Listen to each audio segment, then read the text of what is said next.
আসসালামু আলাইকুম। আজকে আমরা আসলে খুবই গুরুত্বপূর্ণ একটা টপিক নিয়ে কথা বলবো। এর আগে আমরা কথা বলেছি কমপ্লিকেশন অফ আর্লি প্রেগন্যান্সি। আজকে আমরা কথা বলবো নিউক্লিয়াস অফ দ্য লেবার, মানে প্রোগ্রেস অফ দ্য লেবার দেখার জন্য আমরা যা করি সেই প্রসিডিউরটা নিয়ে আমরা কথা বলবো, সেই প্রসেসটা নিয়ে কথা বলবো। তো আমরা কি করি? আমরা নর্মাল ডেলিভারি বা নর্মাল লেবার বা ভ্যাজিনাল ডেলিভারি যেটাই বলো না কেন, সেটাতে আমরা যেটা করি সেটা হচ্ছে যে আমরা একটা গ্রাফ দেখি, যেটা দেখে আমরা কি করি যে প্রোগ্রেস অফ দ্য লেবারটা কেমন আছে, ম্যাটারনাল কন্ডিশনটা কেমন, ফিটাল কন্ডিশনটা কেমন, সেগুলো কিন্তু সবগুলো একটা শিটে আমরা প্লট করি এবং সেটাকে আমরা বলি হচ্ছে পার্টোগ্রাফ। তো আজকে পার্টোগ্রাফ নিয়ে আমরা কথা বলবো, কারণ পার্টোগ্রাফটা তোমরা জানো যে তোমাদের অসপিতে খুবই ইম্পর্টেন্ট একটা কোশ্চেন থাকে এবং থাকবে। এটা পার্টোগ্রাফটা সাধারণত থাকেই, একটা কোশ্চেন থাকেই তোমাদের পার্টোগ্রাফটা। সেই কোশ্চেনটা হয়তো সিনারিও গুলো ডিফারেন্ট হয়, কিন্তু পার্টোগ্রাফ প্লট করতে হবে, এটা কিন্তু তোমাদের মোটামুটি ফিফথ ইয়ার ফাইনাল পরীক্ষায় তোমাদের থাকবে।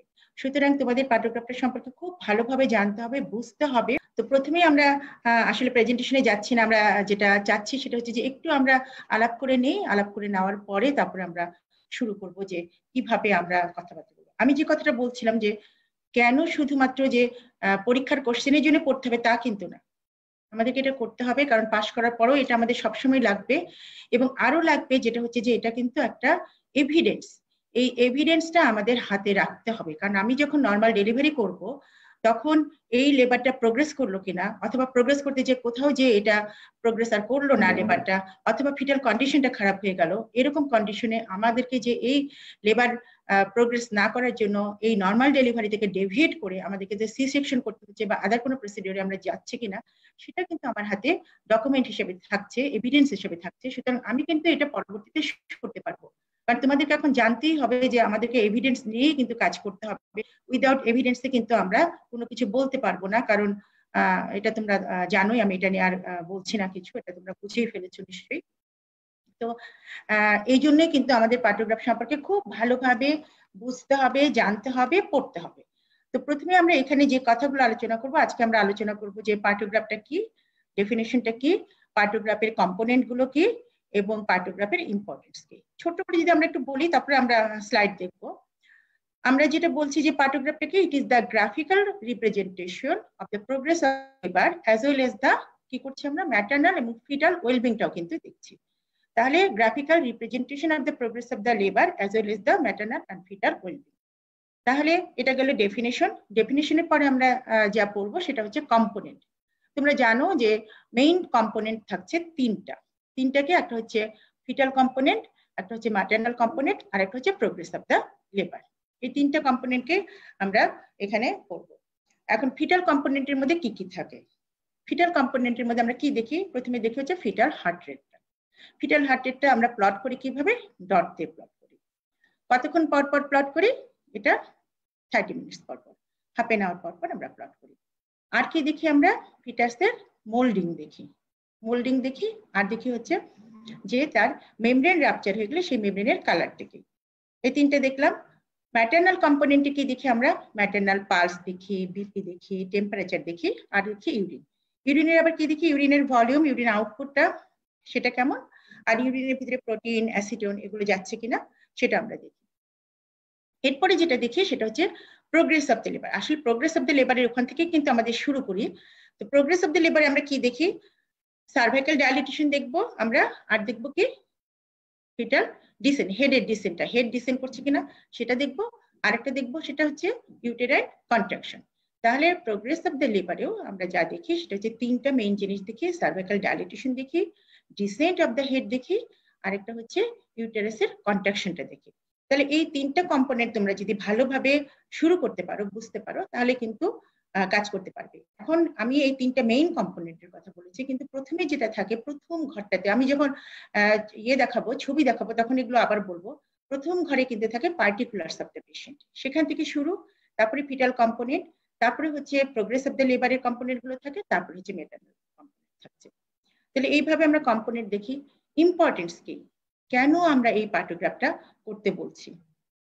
পার্টোগ্রাফটা করতে বলছি এই জন্য যে আমরা দেখতে চাই যে নর্মাল প্রোগ্রেস অফ দ্য লেবারটা ঠিক মতো হচ্ছে কিনা, তাই না? আর কি দেখবো আমরা? আমরা ক্লিনিক্যাল ইম্পর্টেন্স এর কথা বলি। আমরা এই ক্লিনিক্যাল ইম্পর্টেন্সে যে জিনিসগুলো দেখি সেটা হচ্ছে এই নর্মাল লেবারটা, প্রোগ্রেস অফ দ্য লেবারটা কিরকম হচ্ছে সেটা দেখি। আসলে এটা নর্মালি প্রোগ্রেস করছে নাকি নর্মাল লেবারটা প্রোগ্রেস করছে না, সেটাকে মেইনলি দেখি। তারপরে যেটা দেখি, আইডেন্টিফাই করি যে এই নর্মাল লেবারটা নর্মালি হবে নাকি এর কোনো ডেভিয়েশন হচ্ছে। তার মানে কোনো রকম কোনো কমপ্লিকেশন হচ্ছে কিনা সেটা আমরা দেখতে পারি, সেটা আমরা জানতে পারি, ডায়াগনোসিস করতে পারি আমরা আর্লি। এবং যদি কোনো কমপ্লিকেশন হয় সেটা আমরা ম্যানেজমেন্ট করতে পারবো। এবং তার জন্য আমাদের এই নর্মাল ডেলিভারির জন্য আমার কোনো অ্যাকশন করতে হবে কিনা, কোনো ওষুধ দিতে হবে কিনা সেটা আমরা বুঝতে পারি। এবং যদি কোনো কমপ্লিকেশন হয় তাহলে সেই কমপ্লিকেশন হলে তার ম্যানেজমেন্ট করবো বলেছি আমরা। এবং এইখানে ধরো যে নর্মাল ডেলিভারিটা করা সম্ভব হচ্ছে না, আমাদের হয়তো বেসিক একটা এমার্জেন্সি হেলথ কেয়ার আছে, তাহলে সেখান থেকে এই পেশেন্টকে রেফার করা যাবে কিনা সেটাও কিন্তু আমাদেরকে এই পার্টোগ্রাফির মাঝে কিন্তু আমরা দেখতে পাচ্ছি। তাহলে দেখো কতগুলা ইম্পর্টেন্ট জিনিস আমরা শুধুমাত্র এই পার্টোগ্রাফের মাঝে কিন্তু জানতে পারছি। এখন আমরা কিভাবে এই পার্টোগ্রাফটা শুরু করছি? পার্টোগ্রাফ যখন আমরা শুরু করি তখন আমরা কিভাবে শুরু করি? প্রথম পার্টোগ্রাফটা যখন আমরা আচ্ছা আরেকটু বলে নিই যে আমরা পার্টোগ্রাফে কি করছি। আমরা হার্ট রেটটা দেখছি আধা ঘন্টা পর পর, তারপরে আমরা কি দেখি? সার্ভিক্যাল ডাইলেটেশন যে দেখবো, এখান থেকে কিন্তু আমরা শুরু করবো আসলে পার্টোগ্রাফটা। কিন্তু এখানে যে ঘরগুলো আছে, স্কোয়ার গুলো আছে, এটা কিন্তু 1 ঘন্টা করে থাকে এবং কতগুলোকে আমরা আরো ছোট করে নিয়েছি, হাফ এন আওয়ারের ঘর করে থাকে। এবং সেইখানে আমরা কতগুলো জিনিস আমরা হাফ এন আওয়ার পরে দেখি এবং কতগুলো জিনিস দেখি আমরা 4 ঘন্টা পরে, কতটা দেখি 2 ঘন্টা পরে। ঠিক আছে, তাহলে কিভাবে কতটা দেখি সেটাও কিন্তু আমরা পরবর্তীতে বলবো। তাহলে আমরা হার্ট রেট দেখছি, মায়ের পালস, বাচ্চার হার্ট রেট, মায়ের পালস এবং ইউটেরাইন কন্ট্রাকশন কিন্তু আমরা হাফ এন আওয়ার পর পর দেখি। বিপি আমরা দেখি কিন্তু 4 আওয়ারলি। ইউরিন ভলিউম যখন মা ইউরিন পাস করবে তখন আমরা দেখি। এবং কোনো ড্রাগ যদি আমরা দেই তাহলে আবার আমরা কিন্তু 2 ঘন্টা পর পর দেখতে পারি। এরকম কিছু নিয়ম আছে যেগুলো আমরা পড়ার সময় আস্তে আস্তে বলতে থাকবো। প্রথমেই যেটা আমরা করি, প্লটিং যখন আমরা করব, সেই প্লটিংটা আমরা প্রথম প্লটিংটা আমরা কিভাবে শুরু করব এটা একটু বলে নিই। প্রথম প্লটিংটা আমরা শুরু করব কিন্তু সার্ভিক্সের ডাইলেটেশন দেখে। তাহলে এখন আমাকে কিন্তু এই কথাটাও বলতে হবে যে সার্ভাইকাল ডাইলেটেশন বলতে আমরা কি বুঝি। তোমরা নিশ্চয়ই জানো যে সার্ভাইকাল ডাইলেটেশন কি, এই কথা নিশ্চয়ই আমাকে বলতে হবে না বেশি। সার্ভাইকাল ডাইলেটেশন মানে কি? সার্ভিক্সটা ডাইলেট করবে, সার্ভিক্সটা একদম বন্ধ থাকে, ক্লোজ থাকে, সেই সার্ভিক্সটা আস্তে আস্তে কি করবে? ডাইলেট করবে। এটাই হচ্ছে সার্ভাইকাল ডাইলেটেশন। তার মানে সার্ভিক্সটা একদম ক্লোজ থাকে, আস্তে আস্তে এটা সেন্টিমিটারে বাড়বে এবং যখন 10 সেন্টিমিটার হবে তখন আমরা বলবো যেটা ফুলি ডাইলেট সার্ভিক্স। আরেকটা কথা থাকে সেটা হচ্ছে সার্ভাইকাল ইফেসমেন্ট। ইফেসমেন্ট যদিও আমাদের এখন এই পার্টোগ্রাফির মধ্যে কিন্তু ইফেসমেন্টের কোনো ব্যাপার নাই, কিন্তু যখন তুমি ভাজানাল এক্সামিনেশন করবে তখন কিন্তু তোমার ইফেসমেন্ট কত, কিভাবে তোমার কতটুকু ইফেসমেন্ট আছে ওটা আমরা পার্সেন্টেজে হিসাব করি। সুতরাং ইফেসমেন্ট এই কথাটাও কিন্তু খুবই ইম্পর্টেন্ট। ইফেসমেন্ট কি? ইফেসমেন্ট হচ্ছে টেকেন আপ, মানে সার্ভিক্সটা তো ছিল, সার্ভিক্সের লেন্থ কত তোমরা জানো, 2.5 সেন্টিমিটার থেকে 3 সেন্টিমিটার ইউজুয়ালি লেন্থ হয় সার্ভিক্সের। তাহলে এই সার্ভিক্সটা কি হবে? আস্তে আস্তে এটা উপরের দিকে করবে, টেকেন আপ হবে। টেকেন আপ কি? তাহলে ইফেসমেন্টের একটা ডেফিনেশন আছে। ডেফিনেশনটা কি? It is the process by which the muscular fibers of the cervix are pulled upwards and merges with the fibers of the lower uterine segment. তাহলে এইখানে মার্চ করবে lower uterine সেগমেন্টের সাথে, তাহলে এটা হবে ইফেসমেন্ট। ছবি আছে আমাদের, পরে দেখাবো। তাহলে দেখো এই জিনিসটা, সার্ভিক্স ডাইলেট করবে আস্তে আস্তে বড় হয়ে, এবং ইফেসমেন্ট যখন হবে এই যে সার্ভিক্সটা ছিল এটা কিন্তু আস্তে আস্তে এটা ছোট হতে থাকবে, মানে শর্টেনিং হবে, শর্টেনিং হবে এবং ডাইলেট করবে। তাহলে এই জিনিসটা হচ্ছে শর্টেনিং হবে এবং আস্তে আস্তে ডাইলেট করবে, তাহলে না সার্ভিক্স ফুলি ডাইলেট হয়ে যাবে, ডাইলেট হয়ে যাবে এবং হচ্ছে ইফেসমেন্টে তার কমপ্লিট হয়ে যাবে। তাহলে সার্ভাইকাল ডাইলেটেশন বুঝতে হবে, ইফেসমেন্ট বুঝতে হবে, এই একটা কথা আমাদেরকে জানতে হবে। আরেকটা কথা যেটা আমরা বলি বাচ্চার বেলায় যে মোল্ডিং, মোল্ডিংটা আমরা বোধহয় পড়বো একটু দেখতে দেখতে, তারপরে একটু বলে নিই এই কথাটা। মোল্ডিংটা কি? মোল্ডিংটা হচ্ছে it is the alteration of the shape of the forecoming head while passing through the resistant birth passage during labor। তাহলে এই অল্টারেশন হচ্ছে কার? এই ফোরকামিং হেড, যে হেডটা আসছিল তার একটু অল্টারেশন হচ্ছে। নর্মালি যেভাবে হেডটা আসে সেভাবে এখানে আসবে না, এখানে আসার সময় তাকে একটু চাপতে হবে, একটু চেপে যেতে হবে, কারণ বার্থ ক্যানেলের ভিতর দিয়ে তাকে বের হতে হবে। সুতরাং সে যে একটু চেপে বেরিয়ে আসবে এটাকে বলা হচ্ছে মোল্ডিং। মোল্ডিং এর আবার কতগুলো ভাগ আছে আমরা বলে দেবো, সেটা মোল্ডিং কিভাবে আমরা বুঝি কি বলবো। মোল্ডিং ডিসঅ্যাপিয়ার্স করবে কতক্ষণে, within few hours after birth. এই যে মোল্ডিংটা হচ্ছে এটা কি যে নর্মালি হেডটা যেরকম থাকে সেইভাবে বের হইতে আসলে কিন্তু দেখা যাবে যে সে বের হয়ে আসতে পারতো না, যার জন্য তাকে একটু চেপে আসতে, এই যে সুচার গুলো আছে তা এই সুচারের যে ফাঁকাটা আছে সেই দিক দিয়ে কিন্তু সে আস্তে করে একটার উপরে একটা একটু ওভারলিপিং হয়, ওভারলিপিং হয়ে আস্তে আস্তে কিন্তু হেডটা বের হয়ে আসতে পারে। এটা একটা ব্যাপার। আমরা কোনো কোনো ক্ষেত্রে ডেলিভারির সময় একটা শব্দ ইউজ করি বাচ্চার মাথা দেখে, বলি ক্যাপুট হচ্ছে কিনা। ক্যাপুট হলে নর্মাল ডেলিভারিতে ক্যাপুট হলে পরে সেই ক্যাপুটটা আমরা বলি যে ক্যাপুটটা কখন কোন স্টেজ থেকে শুরু হয়েছে, অথবা আর্লি স্টেজে আমরা ক্যাপুট পাচ্ছি কিনা, ফার্স্ট স্টেজে ক্যাপুট পাচ্ছি কিনা, সেকেন্ড স্টেজে কোথায় যে ক্যাপুট হচ্ছে ক্যাপুটটা বড় হচ্ছে কিনা, এই কথাগুলো কিন্তু আমরা বলে থাকি। তাহলে হোয়াট ইজ ক্যাপুট?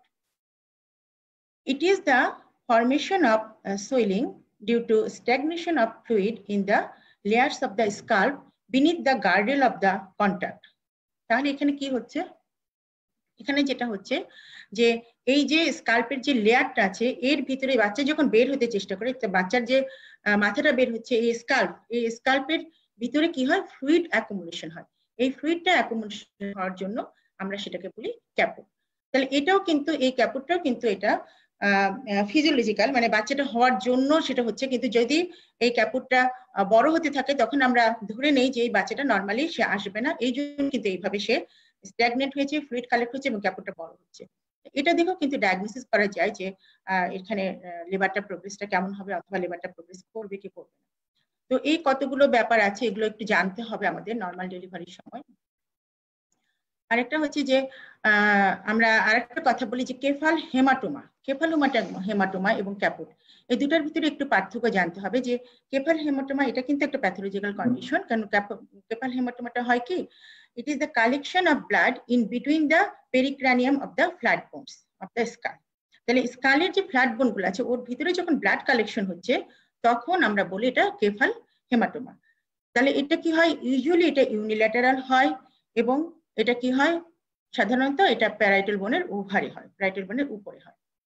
তাহলে এটা কি হয়, এটা কেন হচ্ছে? কেফাল হেমাটোমা বলছে এটা প্যাথোলজিক্যাল কন্ডিশন, কিন্তু ক্যাপুটটাকে বলছে না এটা প্যাথোলজিক্যাল কন্ডিশন না। এই দুটার ভিতরে পার্থক্যটা একটু জানতে হবে। এখানে কি হয় যে স্মল যে ইমিশিয়ারি ভেইন গুলো আছে, ইমিশিয়ারি ভেইন গুলো, এই ভেইন গুলো রাপচার হয়ে যায়। রাপচার হয়ে যাওয়ার পরে কি হয়, স্কালের এই ভেইন গুলো রাপচার হয়ে যায়, তখন এখানে ব্লাড জমা হয়। কেন হয় এটা? সাধারণত ফ্ল্যাট বোনের একটু ফ্র্যাকচার যদি হয় তাহলে হতে পারে। কেন ফ্র্যাকচারটা হয়? যখন আমরা একটু ডেলিভারিটা করার সময় বাচ্চার মাথায় আঘাত পাই, তাহলে কখন আঘাত পায়? যদি আমরা ফোর্সেপ ডেলিভারি করি সেই সময় যদি আমরা প্রেশারটা বেশি জোরে দিই তাহলে সেই ক্ষেত্রে কিন্তু এই ফ্ল্যাট বোনের ফ্র্যাকচার হওয়ার সম্ভাবনা থাকে, তখন রাপচার হতে পারে, অথবা আরো অনেক কারণ আছে। আর এই জন্য কেফাল হেমাটোমাতে এইটা ব্লাড হয়, ব্লাড আসে, এবং এই জন্য আমরা এটাকে বলি যে প্যাথোলজিক্যাল কন্ডিশন। এবং এটা কি করে, সুচার লাইনের মাঝখানে, সুচার লাইন, দুটো সুচার লাইন দিয়ে তার মাঝখানে কিন্তু এই কেফাল হেমাটোমাটা থাকবে, মানে এটাকে লিমিটেড করা থাকবে সুচার লাইনের ভিতরে। কিন্তু ক্যাপুটে কি হচ্ছে, ক্যাপুটে কিন্তু এরকম কোনো কথা আমরা বলছি না। তাহলে আর আর আর দুটো কথা যেটা বলি সেটা হচ্ছে যে পার্টোগ্রামে যেটা হয় যে অ্যালার্ট লাইন, এবং আরেকটা বলি যেটা হচ্ছে অ্যাকশন লাইন। তাহলে অ্যালার্ট লাইন কোনটা এবং অ্যাকশন লাইন কোনটা সেটাও একটু জানতে হবে। অ্যালার্ট লাইন কি? ইট ইজ দ্য লাইন ড্রন প্যারালাল।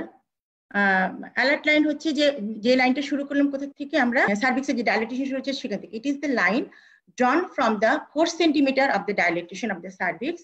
এবং এখানে কি হচ্ছে যে 4 সেন্টিমিটার ডাইলেটেশন শুরু হচ্ছে, ওখান থেকে শুরু হচ্ছে, শুরু হওয়ার পরে কত দূর যাবে, এটা একদম মানে এটা 10 সেন্টিমিটার পর্যন্ত যাবে, এবং যেটা করতে সময় লাগবে 6 আওয়ার্স। কেননা আমরা জানি যে সার্ভিক্সের ডাইলেটেশন শুরু হবে এবং শুরু হওয়ার এটা প্রোগ্রেস করবে 1 সেন্টিমিটার পার আওয়ার। সুতরাং যদি 4 সেন্টিমিটার থেকে আমরা শুরু করি তাহলে আমাদের কিন্তু টার্গেট থাকবে যে 6 ঘন্টার ভিতরে এটা ফুল ডাইলেটেশন হয়ে যাবে। তাহলে সেটা হচ্ছে অ্যালার্ট লাইন।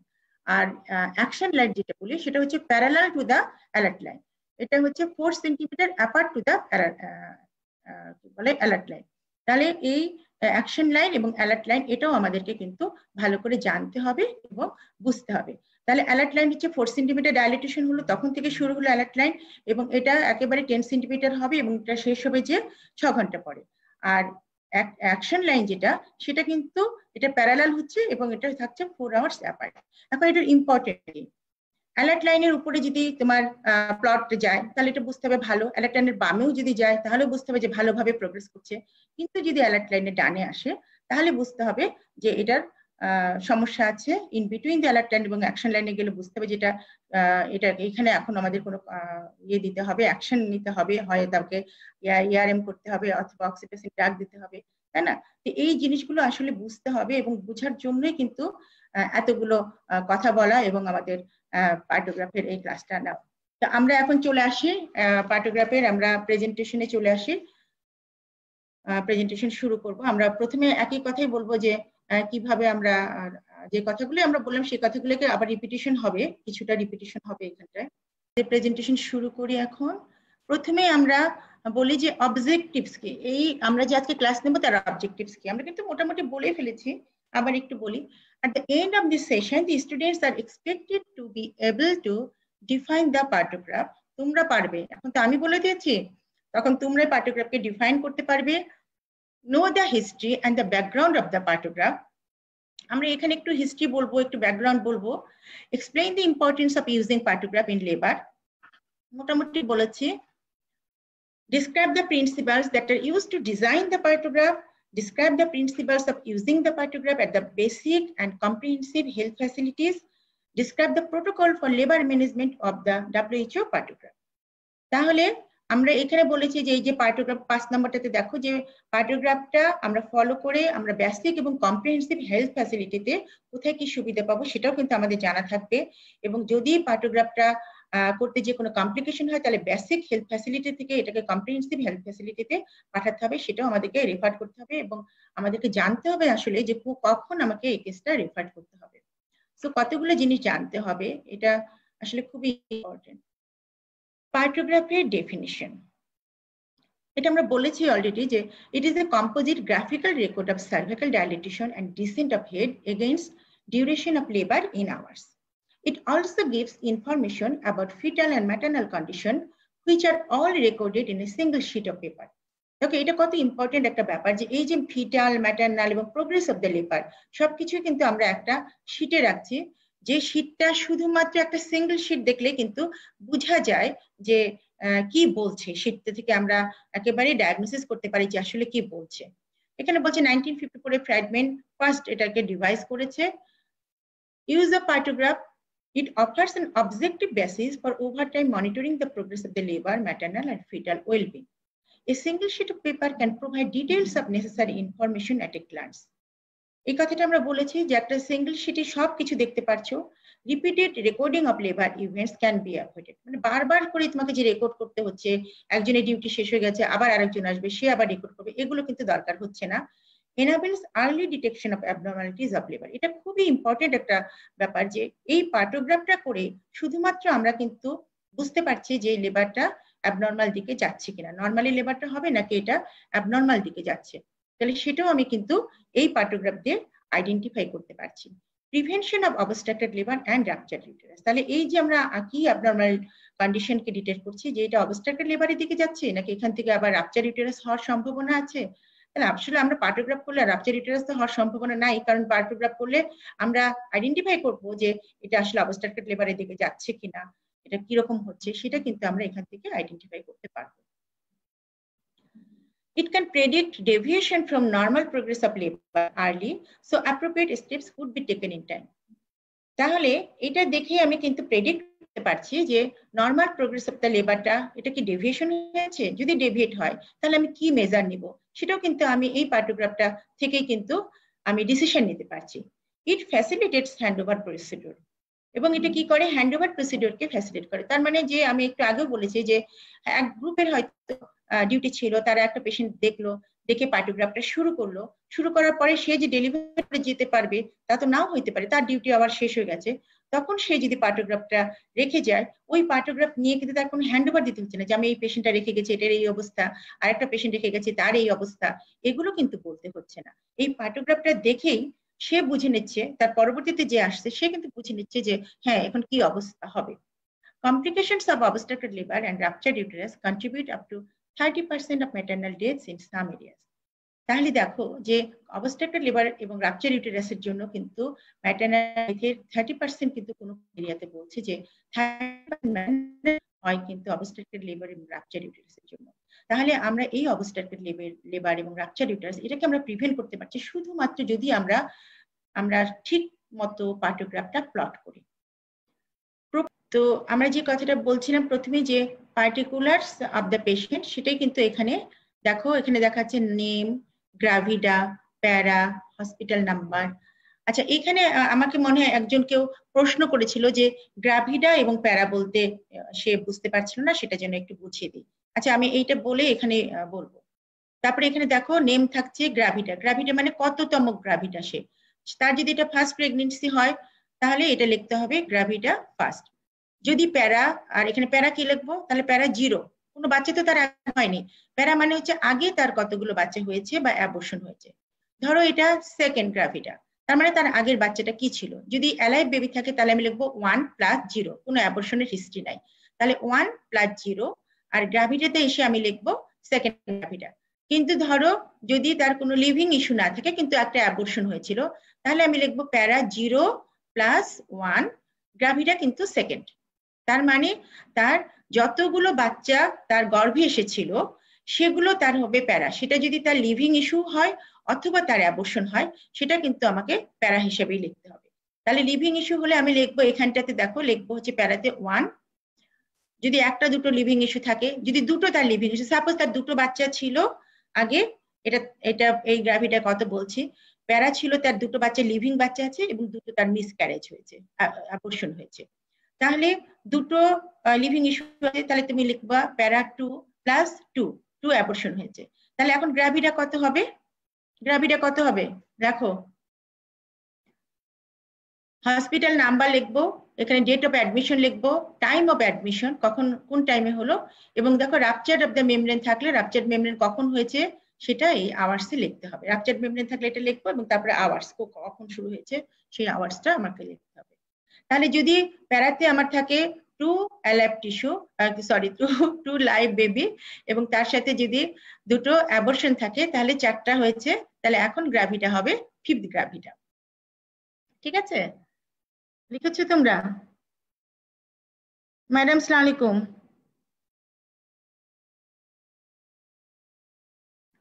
আমি দেখেছি। আচ্ছা, এরপরে আমরা যেটা পড়বো সেটা হচ্ছে ফিটাল হার্ট রেট।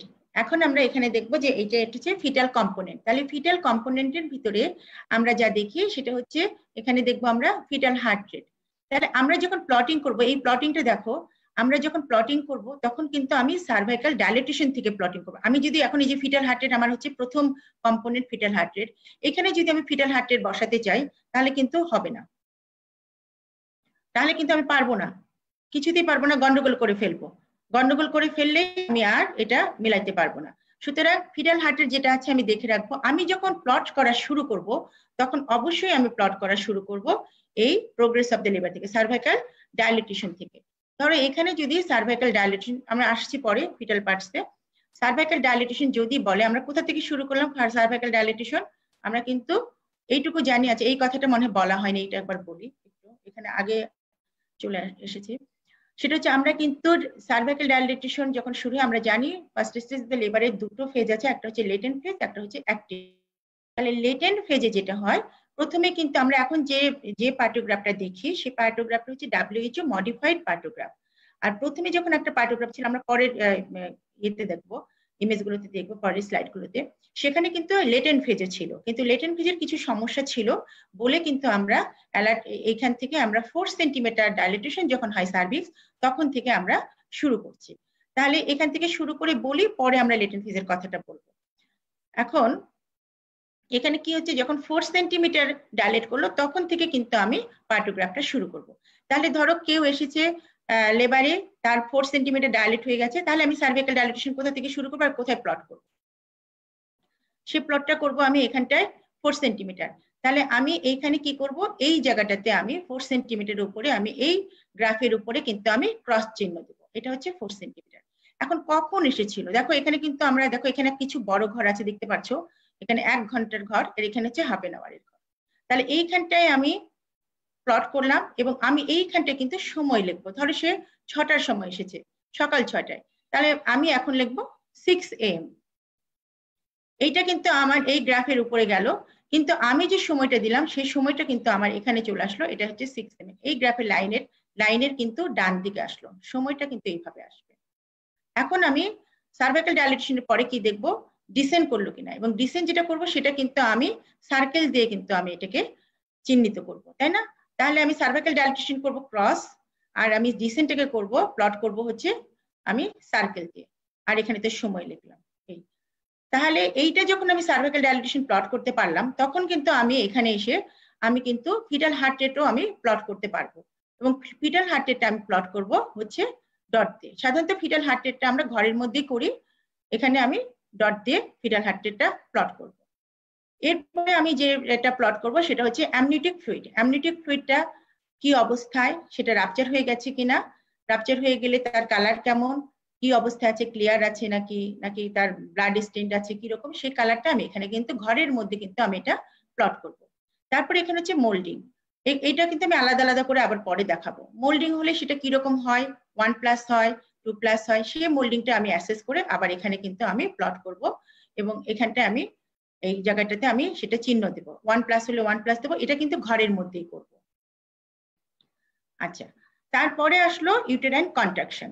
এখানে যখন ইউটেরাইন কন্ট্রাকশন আসে, তখন ইউটেরাইন কন্ট্রাকশনটা আমরা সাধারণত লেবারে আসলে আমরা কি করি, কাউন্ট করি, আমরা 10 মিনিটে কয়বার ইউটেরাসে কন্ট্রাকশনটা হয় সেটা আমরা দেখি, এবং সেই কন্ট্রাকশনের কতক্ষণ পর্যন্ত স্টে করে সেটা দেখে আমরা কিন্তু এখানে একটা মার্কিং করি, প্লট করি। তারপরে এখানে maternal pulse, BP, urine volume, temperature, এগুলো আমরা দেখতে থাকি। এখন আমরা যে পালসটা দেখবো, এখানটা পালসটা কিন্তু আমরা এখানে প্লট করব, এবং বিপি যেটা দেখবো সেই বিপিটা কিন্তু আমরা আসলে এই ঘরের মধ্যে, এটা কিন্তু ডান দিকেই আসবে, ঘরের মধ্যে কিন্তু আমরা বিপিটা দেখবো। ধরো বিপি আছে হচ্ছে 120/70, তাহলে এখানে 4 সেন্টিমিটার ডাইলেটেশন, আমি কিন্তু এই জায়গাটায় মাঝখানের ঘরে এখানে কিন্তু প্লট করব, তাহলে কিন্তু কোনো সমস্যা নাই, এখানে তুমি পালস দিবে, এখানে তুমি বিপি দিলে কোনো প্রবলেম নাই। তারপরে আমরা ইউরিন দেখলাম, তাই না? এগুলো আমরা পরে আস্তে আস্তে করে বলি। তাহলে আমার মনে হয় পার্টোগ্রাফের এই জিনিসটা বুঝতে পেরেছো নিশ্চয়ই। এখানে আমার মনে হয় ক্লিয়ার হওয়ার কথা, কারণ পার্টিকুলার্স বলেছি আমরা, এইটুকু নিয়ে যেটুকু বলেছি এরপর থেকে আমরা আলাদা আলাদা করে কিন্তু একটু একটু করে আগাতে থাকবো। পার্টোগ্রাফ প্র্যাকটিক্যাল ভ্যালু অফ ইউজিং, এটা হচ্ছে আমরা বলেছি যেটা এভিডেন্স বেসড রিপোর্ট একটা, সেই জন্য আমাদের এটা effectiveness in monitoring of the labour, যেহেতু আমাদের এটা এভিডেন্স বেসড রিপোর্ট, এটা মনিটর করার জন্য, লেবার মনিটর করার জন্য খুবই ইফেক্টিভ একটা জিনিস। WHO যে এই যে মডিফাইড যে আমরা বলছি WHO পার্টোগ্রাফ, সেটা কিন্তু শুরু হয়েছে 1994-এ, এবং তারা কিন্তু রিকমেন্ড করেছে যে প্রত্যেকটা লেবার ওয়ার্ডে এবং প্রত্যেক উইমেনের জন্য কিন্তু এই পার্টোগ্রাফটা দরকার। সুতরাং সবাইকে এনশিওর করতে হবে, যারা এখন কাজ করো, যারা মেডিকেল অফিসার আছো, সবাইকে নর্মাল ডেলিভারি জন্য যখন পেশেন্টকে রেডি করছো বা পেশেন্ট আসছে, তখন কিন্তু অবশ্যই শীটের সাথে তোমাদের ওই ফাইলের সাথে কিন্তু এই পার্টোগ্রাফটা অবশ্যই অ্যাড করতে হবে। অনেক জায়গায় তোমরা কাজ করো, কিন্তু কখনো কখনো দেখা যায় যে কাগজের স্বল্পতার জন্য বা অ্যাভেলেবল থাকে না, তখন দেখা যায় যে পার্টোগ্রাফটা তোমরা ঠিকঠাক মতো মনিটরিং করো না। আরেকটি ইম্পর্টেন্ট কথা, যে এই পার্টোগ্রাফ মনিটরিং কিন্তু যখন পেশেন্ট আসবে, যখন শুরু করবে তখন থেকে, এটা কিন্তু কোনো উপায় নাই যে ম্যাডাম বলেছেন পার্টোগ্রাফ করে রাখতে, সুতরাং পেশেন্টের ডেলিভারি হয়ে গেছে তারপরে আমি একটা পার্টোগ্রাফ রেডি করে তারপরে আমি দিলাম, এরকম কিন্তু এটা কিন্তু কোনো অবকাশ নাই। কারণ তোমাদের নিজেদেরকে সেফ থাকতে হলে অবশ্যই পার্টোগ্রাফটা করতে হবে, এবং প্রত্যেকটা ফাইলের সাথে এই পার্টোগ্রাফ থাকা উচিত। যে কথাটা আমরা একটু আগেও বলেছি যে অ্যালার্ট লাইন এবং অ্যাকশন লাইন, এই দুটো খুবই ইম্পর্টেন্ট ব্যাপার, কারণ অ্যালার্ট লাইন এবং অ্যাকশন লাইনের উপরেই কিন্তু ডিসিশন নিতে হয় যে আমাদের পরবর্তী প্রোগ্রেস অফ লেবারটা কেমন হচ্ছে। The alert line goes from 4 to 10 centimeter and corresponds to an average dilatation rate of 1 centimeter per hour.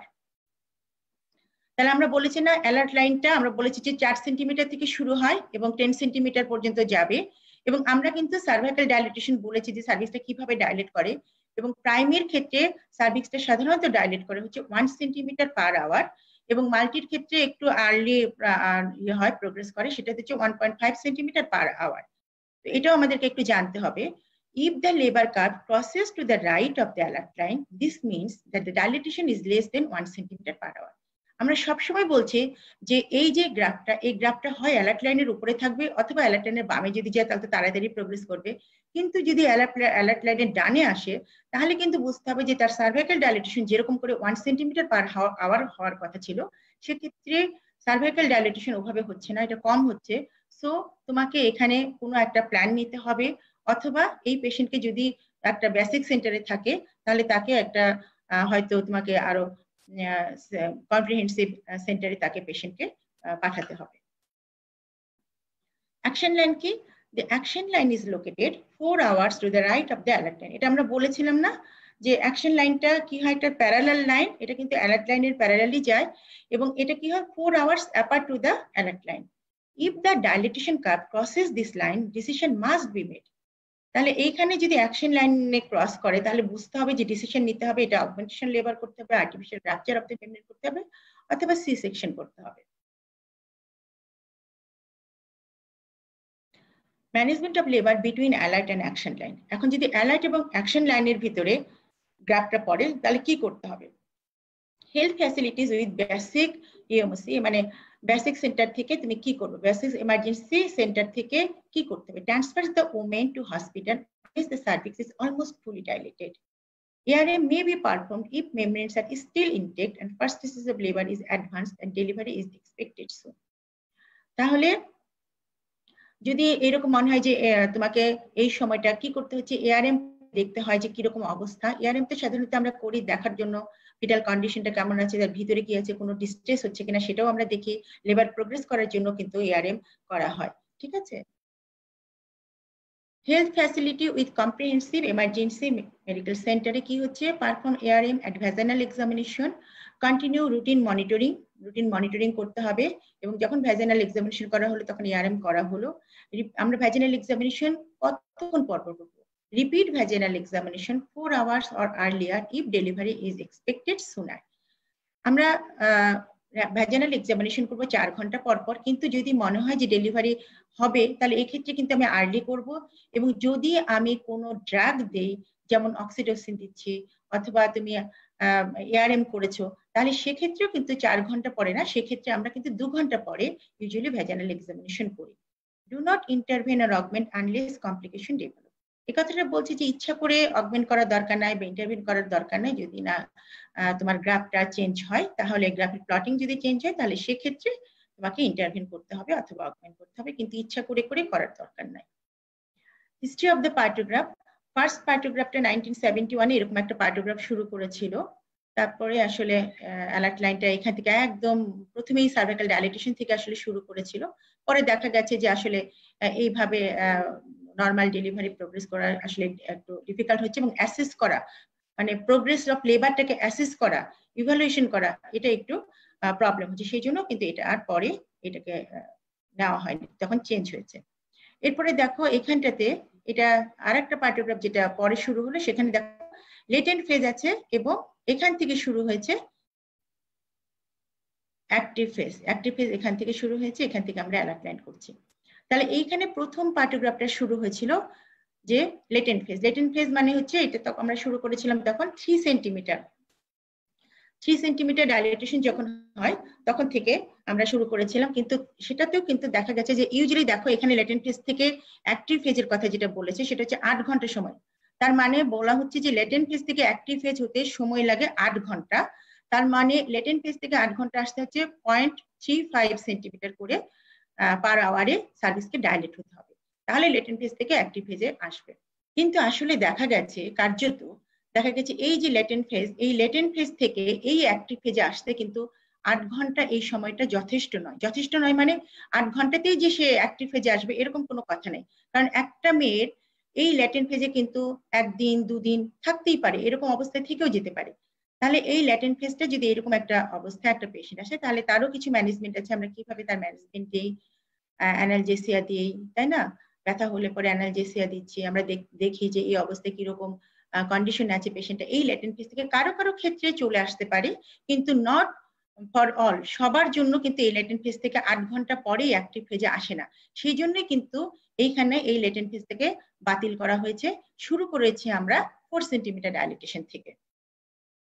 এখন পর্যন্ত কিন্তু আমরা 4 সেন্টিমিটার ডাইলেটেশন থেকেই আমরা বলছি, কারণ আমাদের নতুন একটা কথা হচ্ছে যে আমরা 5 সেন্টিমিটার, অনেক জায়গায় তোমরা নেটে ঘাটাঘাটি করলেও দেখতে পারবে, তো সেটাও কিন্তু এখন পর্যন্ত আমরা বলছি না, এখন পর্যন্ত সেটা আসে নাই।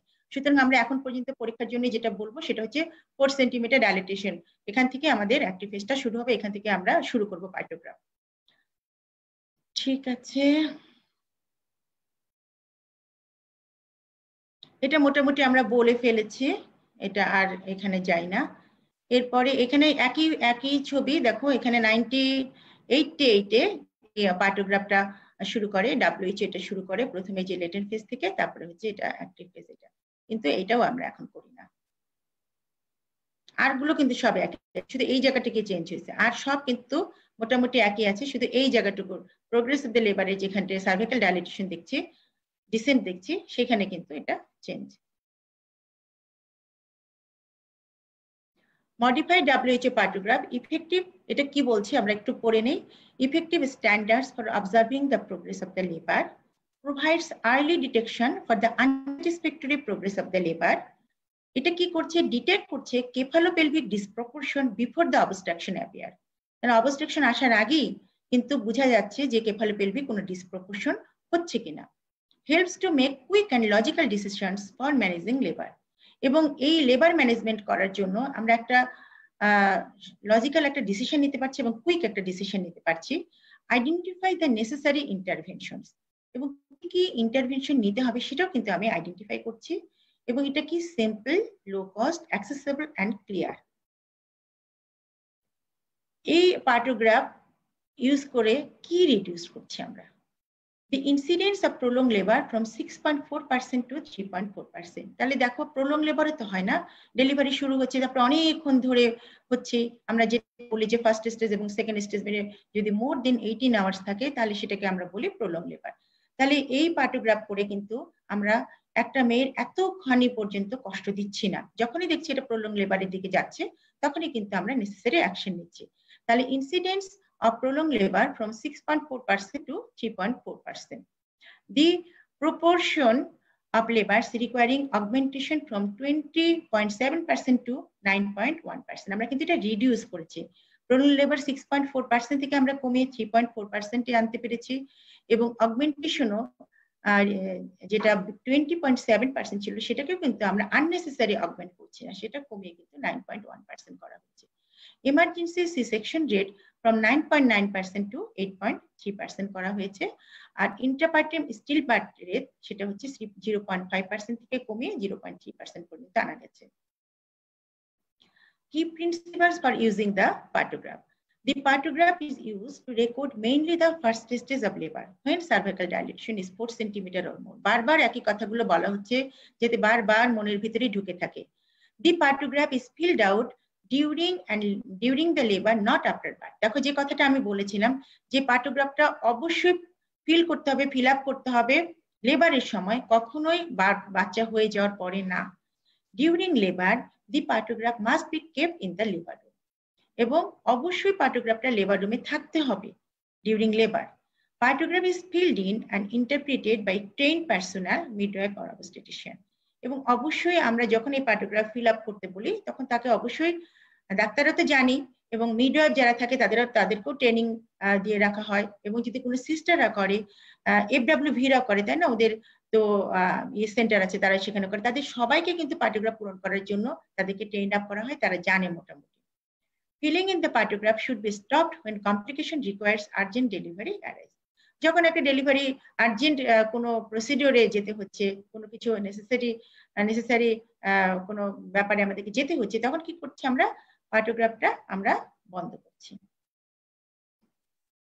এখন এখানে আমরা আলাদা আলাদা করে প্রত্যেকটা জিনিস আবার দেখিয়েছি, দেখো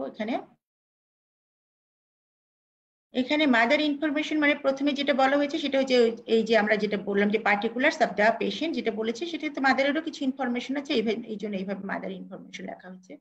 এখানে দেখো ফিটাল ওয়েলবিং, এটা ফিটাল পার্টস আবার লেখা হচ্ছে। ফিটাল পার্টস এর মধ্যে আমরা ফিটাল হার্ট রেট দেখি, ক্যারেক্টার অফ দ্য লাইকার দেখি, মোল্ডিং দেখি, এই যে এই দুটো আলাদা আলাদা ঘর।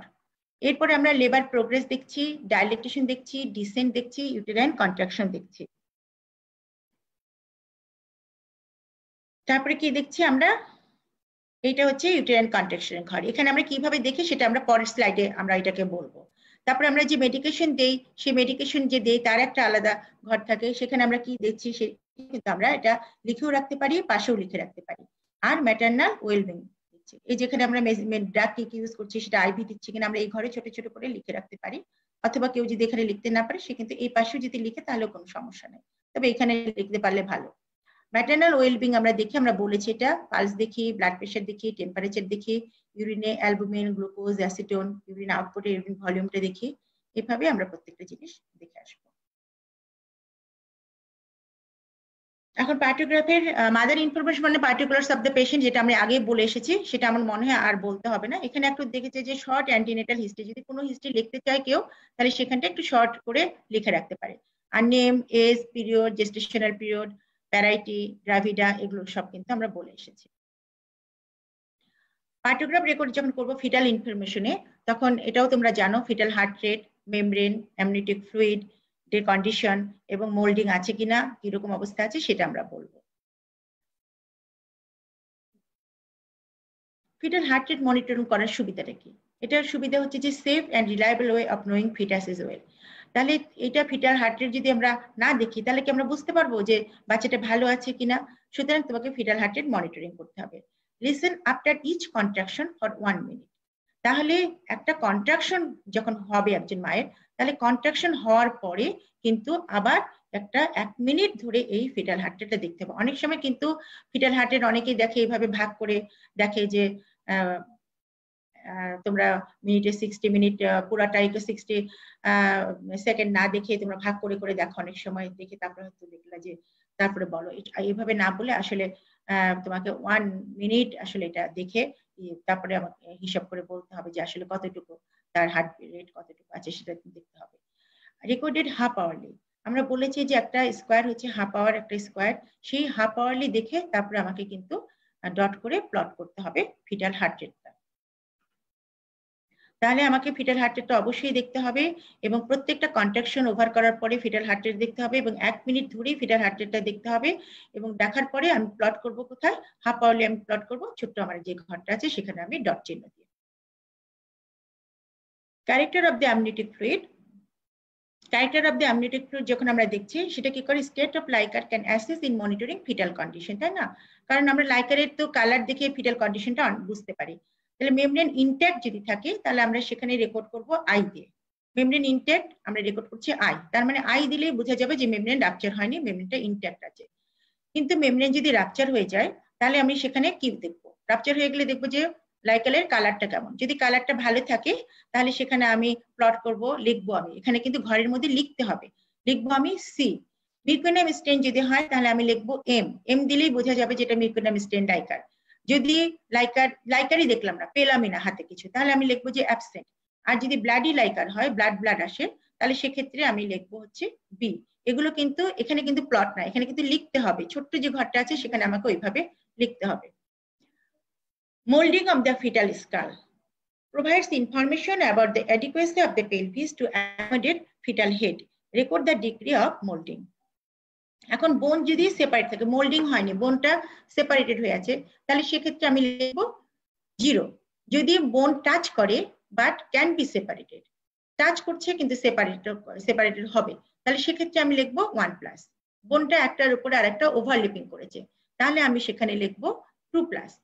বোন একটার সাথে একটা এত ওভারলিপিং করছে, সিভিয়ারলি ওভারলিপিং করছে এবং সেটা আলাদা করা যাচ্ছে না, তাহলে এটা কিন্তু ভালো না, তাহলে সেখানে আমি লিখবো 3+।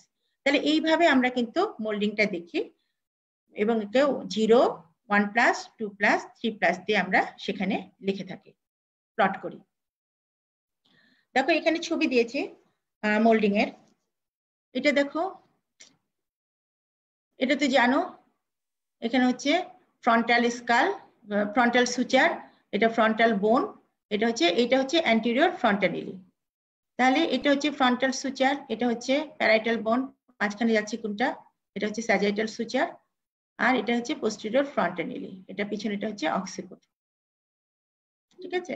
এখন কি হচ্ছে, যখন মোল্ডিং হবে তখন কি হবে? এই যে এই বোনগুলো একটার উপরে আরেকটা ওভারলেপিং হবে, একটার সাথে একটা একটু তারা একটার সাথে একটা ওভারলেপিং হয়ে ছোট হবে। যার জন্য মাথাটা বের হয়ে আসতে সুবিধা হবে। এটাই হচ্ছে মোল্ডিং।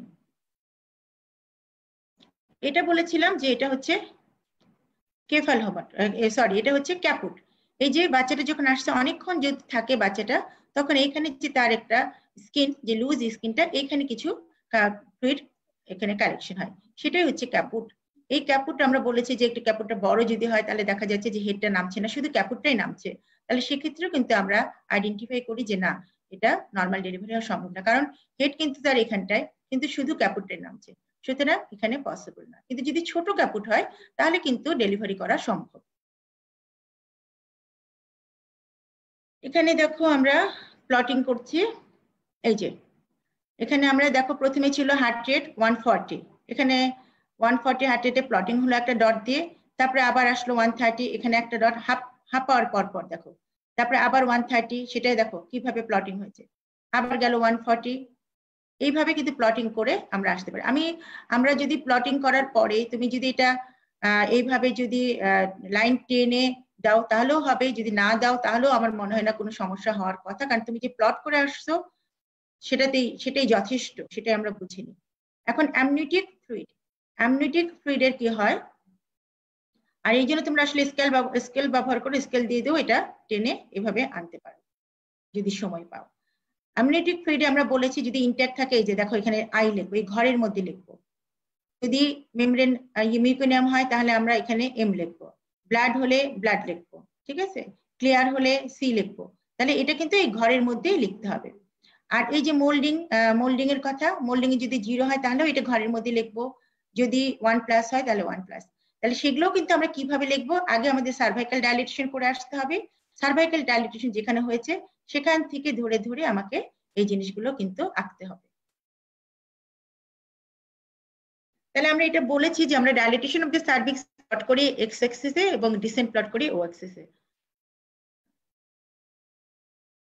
এক্স দিয়ে করে আসলে আমরা এটা এইভাবে না বলে আমরা যদি বলি যে আমরা ডাইলেটেশন অফ দ্য সার্ভিক্সটা কি করি, আমরা ডাইলেটেশন অফ দ্য সার্ভিক্সটা করি আমরা এইভাবে, আর এটা করি আমরা সার্কেল করে, তাই না, এটা করি আমরা এক্স দিয়ে, আর এটা করি আমরা সার্কেল করে।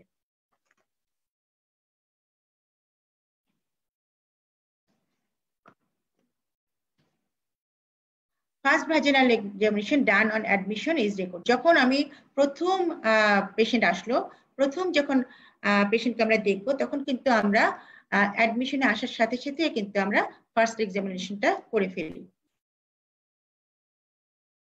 তাহলে ডাইলেটেশন অফ দ্য সার্ভিক্স আমরা প্লট করলাম ক্রস দিয়ে, এবং ডিসেন্ট আমরা ক্রস করলাম আমরা কিন্তু সার্কেল দিয়ে, ঠিক আছে। আর ডিসেন্ট, হ্যাঁ, হেডের ডিসেন্টটা।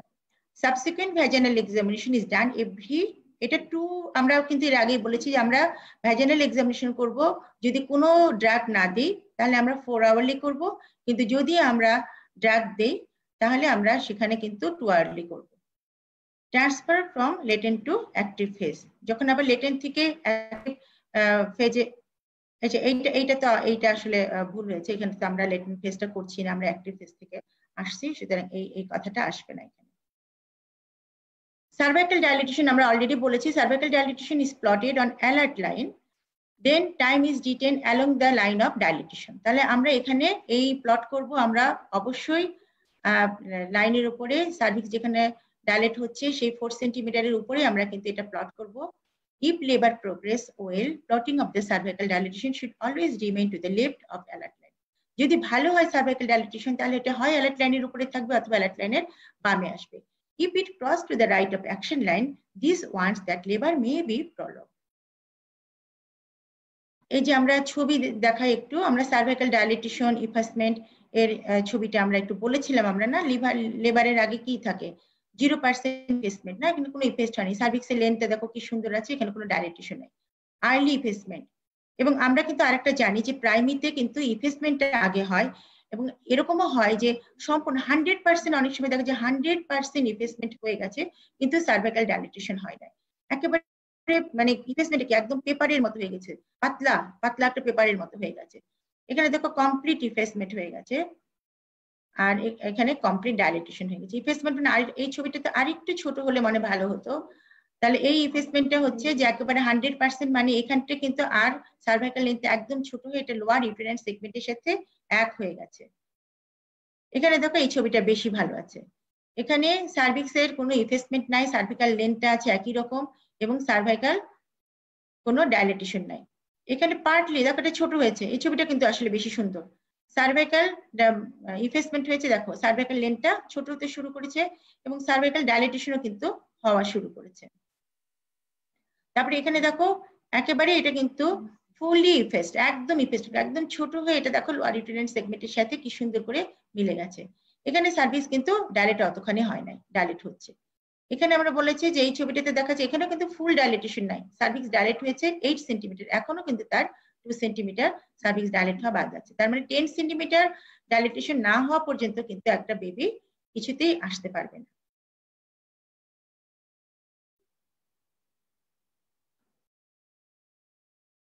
সার্ভাইকাল ডাইলেটেশনের সাথে অ্যালার্ট লাইনের কথা বারবারই কিন্তু একই কথাই কিন্তু আমরা বলে যাচ্ছি।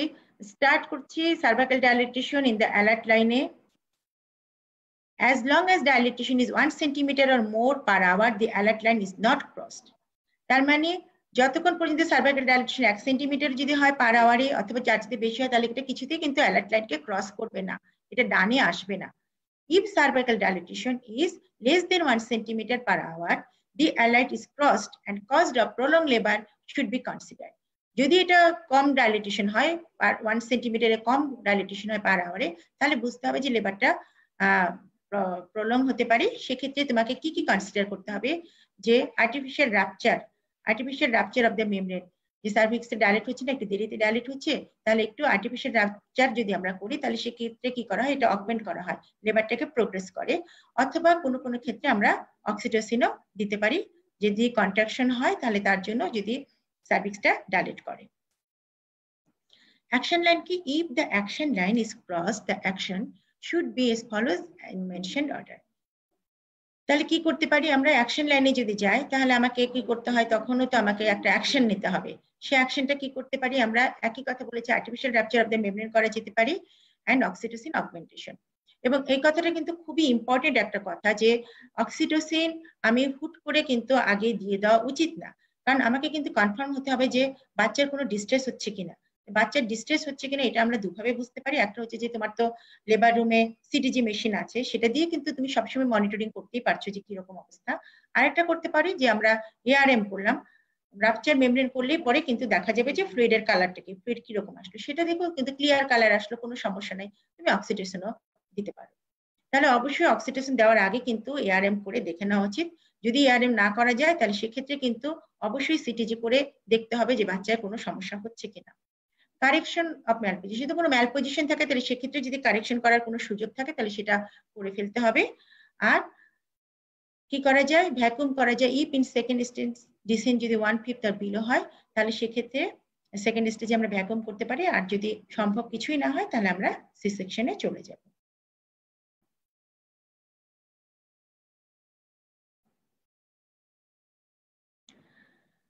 এখানে আবার ছবি দিয়ে আমরা দেখাচ্ছি, এই দেখো অ্যালার্ট লাইনের ডান দিকে চলে এসেছে এখানটায়, এবং এসে কিন্তু দেখো এখান থেকে 4 থেকে শুরু হয়েছে, তাই না?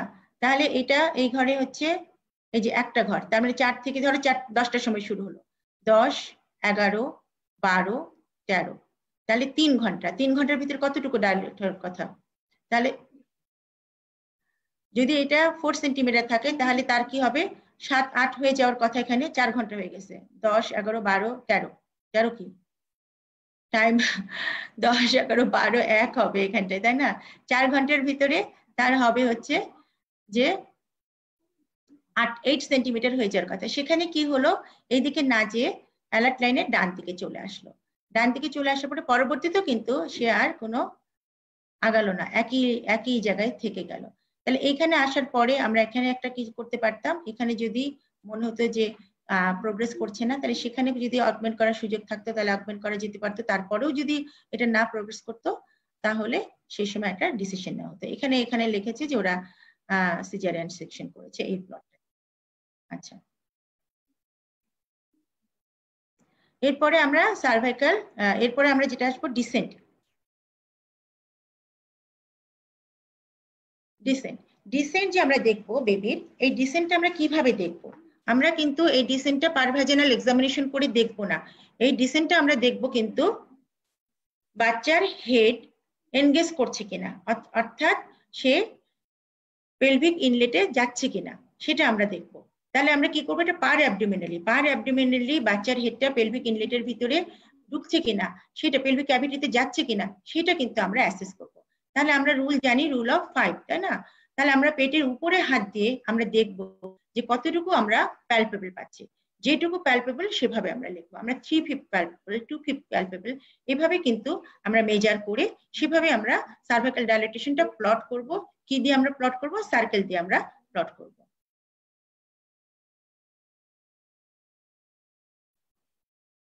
এই যে এখানে দেখাচ্ছে, দেখো এখানে কিভাবে হেডটা যাচ্ছে সেটা আমরা প্লট করছি। যে এখান থেকে রুল অফ 5, এখান থেকে, যে এখান থেকে যদি আমরা দেখি ভিতর থেকে, আর এটা হচ্ছে উপর থেকে দেখা।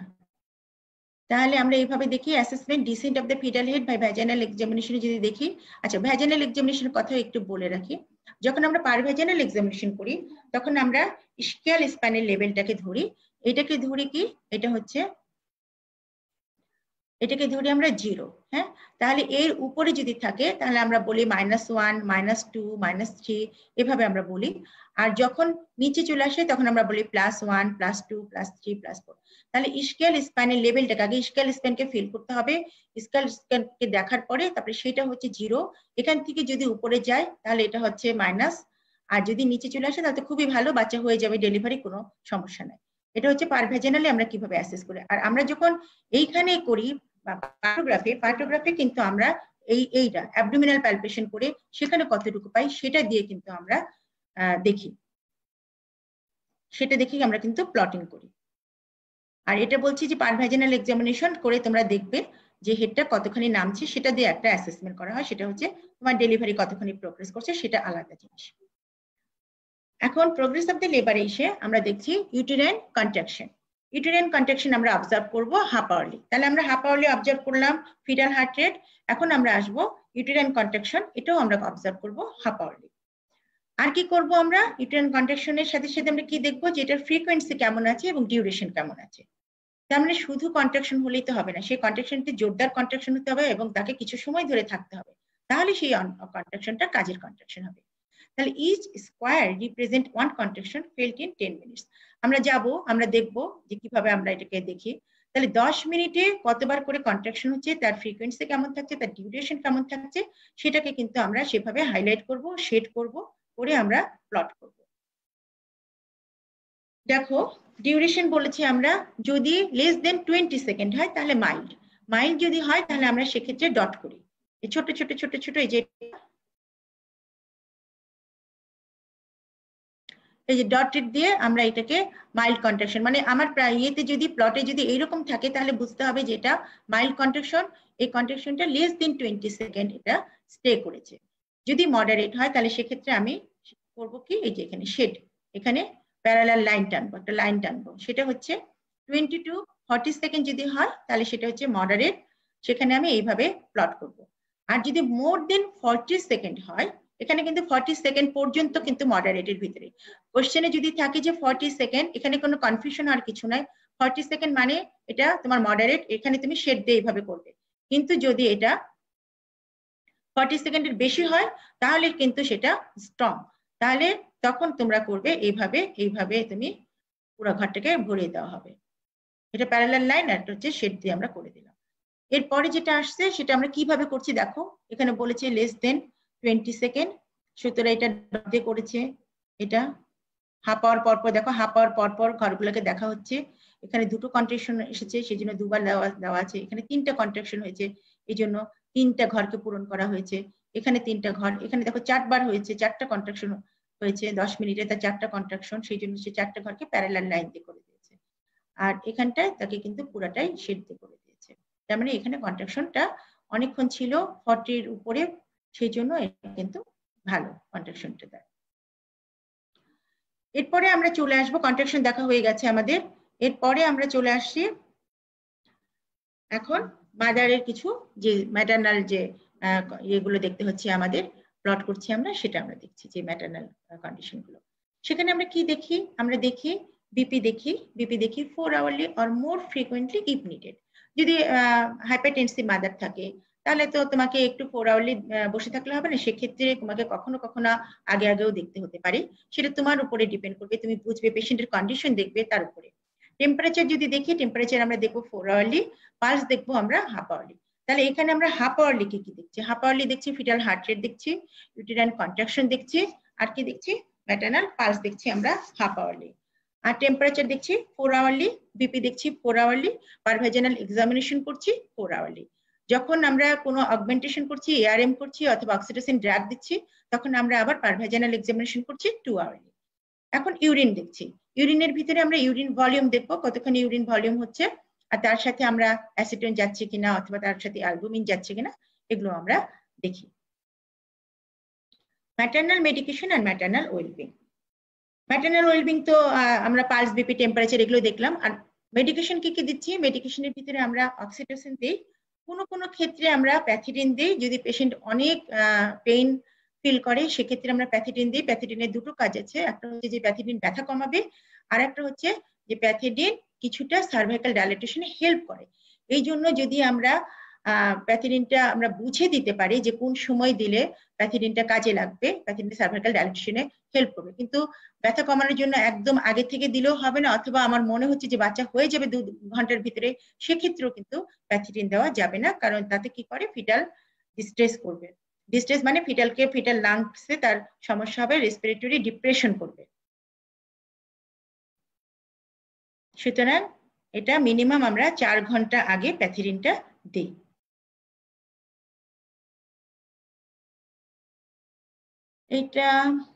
এটা একটা নর্মাল ডেলিভারির পার্টোগ্রাফ। দেখো এখানে অ্যালার্ট লাইনে, এখানে দেখো এখানে প্লট করেছি কোথা থেকে, এই জায়গাটা একটু বোঝো। দেখো এখানে ফিটাল হার্ট রেট, এখানে আমরা প্লট করলাম, এখানে 9টার সময় পেশেন্ট এসেছে, আমি প্লট করলাম, এখানে বলেছে 5 সেন্টিমিটার ডাইলেটেড। 4 হলে কিন্তু এই জায়গাটাতে প্লট করতাম, এখান থেকে শুরু করতাম। যদি 4 সেন্টিমিটার ডাইলেটেশন নিয়ে আসতো, আমি কিন্তু এই প্লটটা করতাম এইখানটায়, এই লাইনের উপরে। কিন্তু এখানে কি বলেছে? 5 সেন্টিমিটার ডাইলেটেশন নিয়ে এসেছে, সুতরাং আমি কিন্তু এখানে এসেছি, হ্যাঁ 4 না এখানে। কিন্তু সময়টা কয়টা? সময়টা ছিল তার 9টা। তাহলে আমি এখানে 5 সেন্টিমিটারে ডাইলেটেশনে এখানে আমি ঘরে ক্রস চিহ্ন দিয়েছি। আমরা এখানটায় কি করলাম? আগে আমরা কি করব? আগে আমরা দিব সার্ভাইকাল ডাইলেটেশন, এখানে ক্রস দিব, তারপরে আমরা কি করব? সময় দেব। তারপরে আমরা সময় দিলাম কোনটা? এই ঘরের রাইট সাইডে, কিন্তু এইটা কিন্তু ঘরের রাইট সাইডে এই সময়টা দিলাম। তারপরে আমরা কি করব? ডিসেন্ট দেখব। এখন ডিসেন্ট কত ছিল তার? ডিসেন্ট ছিল তার 3/5। এই যে এখানে আমরা 3/5 ডিসেন্ট ছিল, এখানে আমরা ঘরে আমরা সার্কেল দিলাম, ঠিক আছে?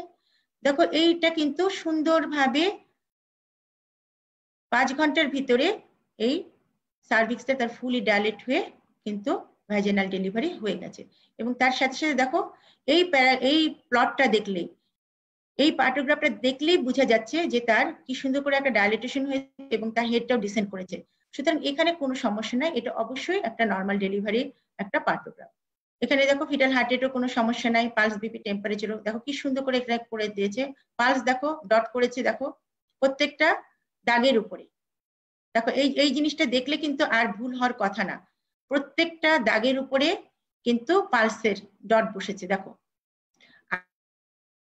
দেখো এই ঘরের মাঝখানে এবং এটাকে 120/70, যেটা এটা কি 120/70, এটাকে কিন্তু আমি 120 ঘরে 120, 70 ঘরে 70 দিয়ে কিন্তু মাঝখানে একটা যোগ চিহ্ন, মানে মাঝখানে একটা টান দিয়ে আমরা এটাকে কিন্তু 120/70 বুঝেছি। তাহলে দেখো এই যে এই প্লটটা নিয়ে কিন্তু অনেক ক্ষেত্রে কনফিউশন হয়ে যায়, যে পারে না এইটুকু সুন্দর করে পরীক্ষার হলে আমি দেখি সুন্দর করে এইটুকু অনেকে করেছে, এটা করেছে, এইখানটাতে এসে কিন্তু মাঝে মাঝে দেখি গন্ডগোল হয়ে যায়। আর কেউ যখন একদমই বোঝে না, তাহলে এইটা cervical dissent of the cervix, সেটা ডিসেন্ট অফ দ্য হেড, এটা কিন্তু এসে এখানে গন্ডগোল করে ফেলে। সুতরাং এই জিনিসগুলো আমার মনে হয় যে এখন তো দেখে রাখলে আমার মনে হয় যে এর পরে কিন্তু ভুল হওয়ার কথা না। এখন প্রোলংড, আমরা এটা নর্মাল ডেলিভারির পার্টোগ্রাফ দেখলাম, এখন হচ্ছে প্রোলংড অ্যাক্টিভ ফেজ অফ লেবারের পার্টোগ্রাফ দেখছি। এখানে কি হচ্ছে? প্রলংড একটি অ্যাক্টিভ ফেজে এখানে দেখো পেশেন্ট এসেছিল যখন তার 10টার সময় এসেছিল, এখানে দেখাচ্ছে কিন্তু 5 সেন্টিমিটার থেকে ডাইলেট করেছে, এটা কিন্তু এখানেই প্লট করেছে। তারপরে সরি, এখানে তার হচ্ছে 4 সেন্টিমিটার থেকে এসেছে, এইটা তার হচ্ছে সার্ভাইকাল ডাইলেটেশন।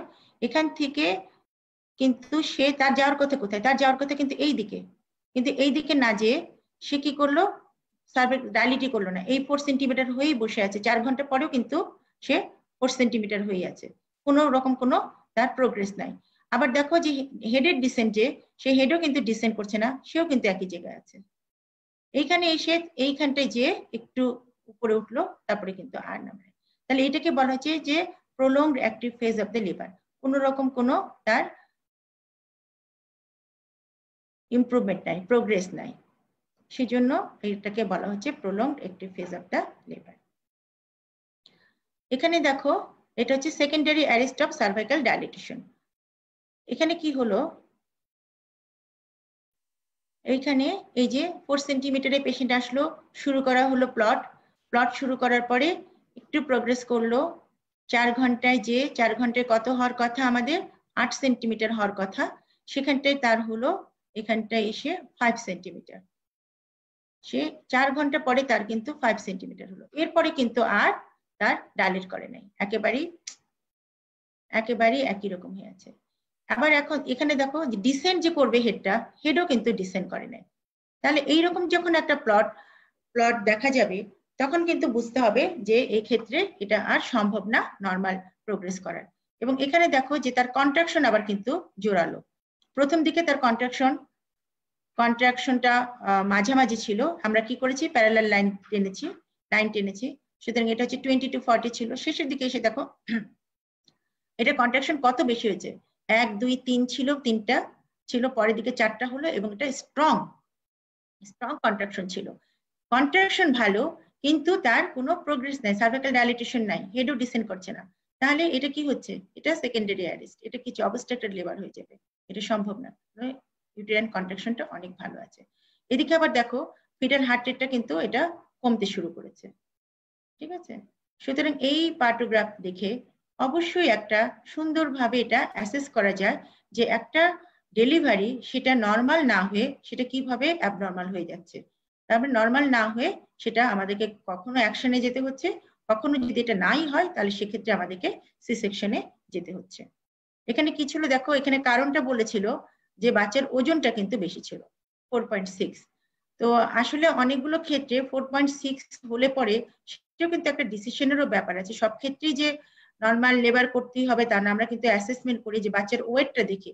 এখানে এই জিনিসটা আসলে 4.6 হলে নর্মাল ডেলিভারি আসলে অ্যালাউ করা উচিত ছিল কিনা, সেটাও কিন্তু একটা ভেবে দেখার বিষয়। কারণ এত বড় বাচ্চার ওজন যদি 4.6 হয় কেজি, তাহলে সেক্ষেত্রে তার মাথাও কিন্তু তার বাইপ্যারাটাল ডায়ামিটারটা কিন্তু বড় হবে, এবং সেক্ষেত্রে কিন্তু হেড কিছু নামবে না। তো সুতরাং এগুলো ব্যাপারেও কিন্তু অ্যাসেস করতে হবে, এবং তারপরে কিন্তু তাকে নর্মাল ডেলিভারির জন্য রেডি করতে হবে। এখন management of labour at or beyond the action line, full medical and obstetric assessment করতে হবে। Consider IV infusion, catheterisation, analgesics, এগুলো আমরা দিব কিনা সেটা কনসিডার করতে হবে। কি কি অপশন আছে, কি করতে পারি আমরা, সেটা হচ্ছে সি সেকশন করতে পারি if fetal distress or obstructed labour or operative vaginal delivery if in second stage with or severe fetal distress and or obstructed. তাহলে কি করতে পারি যদি সেকেন্ড স্টেজে এরকম হয়ে যায়, সিভিয়ার ফিটাল ডিস্ট্রেস হয়ে যায়, তাহলে কি করতে পারি। তাহলে সেক্ষেত্রে সেকেন্ড স্টেজে কিন্তু অনেক ক্ষেত্রে আমরা যদি দেখি যে বাচ্চার হেড আছে, নিচে আছে, কিন্তু সার্ভিক্সও ফুলি ডাইলেট করছে, কিন্তু আরো একটু সময় লাগবে, কিন্তু তার ফিটাল ডিস্ট্রেস শুরু হয়ে গেছে, সেক্ষেত্রে কিন্তু আমরা কি করতে পারি, সেক্ষেত্রে আমরা ফোর্সেপ ডেলিভারি করতে পারি, তাই না। এই জিনিসগুলো যেটা অ্যাসিস্টেড ভ্যাজিনাল ডেলিভারি, সেই জিনিসটা আমরা করতে পারি। আর কি বলতো, একটা হচ্ছে আমরা ফোর্সেপ করতে পারি, আরেকটা কি করতে পারি, অক্সিটোসিন দিতে পারি যদি কোনো কন্ট্যাক্ট ইন্ডিকেশন না থাকে। Supportive therapy, if satisfactory progress is established and dilatation would be anticipated at 1 centimeter per hour or faster. আচ্ছা, আমি দেখি নাই কিন্তু এখনো ফোরসেপের সাথে আরেকটা কি করি সেটা আমাকে বলো।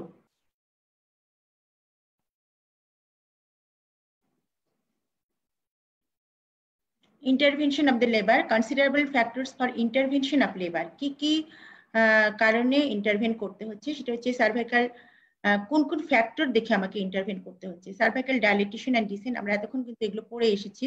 Cervical dilatation and dissent, presentation, কোন প্রেজেন্টেশন আছে, কিরকম আছে, হঠাৎ করে আমরা জানি যে হেড আছে, কিন্তু হঠাৎ করে দেখা গেলো হেডের সাথে কিন্তু তার আরেকটা প্রেজেন্টেশন থাকতে পারে, হেডের সাথে তার হাত থাকতে পারে, তাই না? তাহলে সেই প্রেজেন্টেশন আমাকে দেখতে হবে।